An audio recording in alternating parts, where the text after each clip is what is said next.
Salut Raphaël. Salut Aubry. Bon, alors ça faisait un petit moment qu'on avait mis en pause, voilà.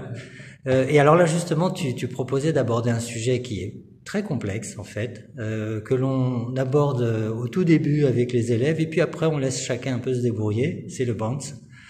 Oui, Alors, alors en effet, le bounce, c'est vraiment. Alors je vais donner mon avis. C'est quelque chose qui me semble vraiment important, surtout dans la danse à deux. Alors évidemment en solo aussi, mais dans la danse à deux, je trouve que ça va vraiment permettre de fluidifier l'ensemble des mouvements. Ça va rendre la chose déjà plus musicale parce que on va marquer le tempo. Et aussi, ça va, dans les déplacements, ouais, donner quelque chose de plus rond, de plus souple, plutôt que d'avoir des steps et des triple steps ou des kicks qui sont tout plats. Ça va mettre en valeur la musique. Voilà. Donc après, en solo, c'est vrai que c'est peut-être plus facile de varier le bounce, d'avoir des pas où on va beaucoup bouncer, des pas où on va stopper le bounce pour mettre des accents.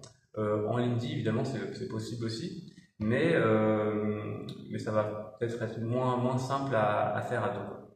Donc voilà, c'était pour une première vidéo pour valoriser le bounce. Je pense que c'est un bon outil pour fluidifier et pour être plus à l'aise dans tous les mouvements, même si c'est quelque chose de pas facile. Et donc on va en parler dans la deuxième vidéo. oui. Et est-ce que ça ne n'identifie pas aussi beaucoup le danseur ou la danseuse? Alors oui, c'est vrai qu'il y a des personnes qui ont des bounces plus ou moins prononcés.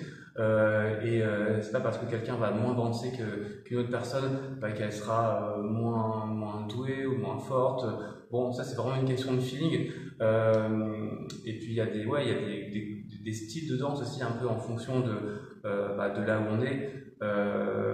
Mais voilà, c'est vrai que à Paris, c'est vrai qu'on a tendance un peu à valoriser le bounce en tout cas en cours, j'ai l'impression à en parler assez souvent comme un outil pour rendre les mouvements plus fluides et tout, et plus ronds. Mais voilà, mais chaque personne a son bounce. Et ce qui est intéressant quand on travaille dans la danse de couple, c'est qu'il faut qu'on trouve une harmonie entre les deux danseurs et les deux danseuses. Donc, Quand tu dis à Paris, on a tendance à le valoriser, tu penses en comparaison avec quelle autre place? non, je pense pas forcément en comparaison, mais je sais qu'en cours, on en parle souvent. Voilà, comme un conseil, essayez rappelez-vous du bounce, d'être toujours dans le sol. Enfin, c'est des choses qu'on entend souvent, alors, sûrement dans d'autres scènes, mais voilà, c'est pas forcément pour comparer, mais je sais juste qu'à Paris, en cours, en tout cas, dans tous les cours que j'ai pu prendre, et puis à force de discuter avec mes collègues profs, je sais que c'est souvent quelque chose qu'on va mettre en avant comme une chose importante à remettre toujours dans la danse pour être plus confortable et que ce soit plus rond, quoi. Et ça va aussi rendre les connexions plus souples et moins abruptes. Donc deuxième vidéo, tu nous montres un peu ça? Ouais, voilà.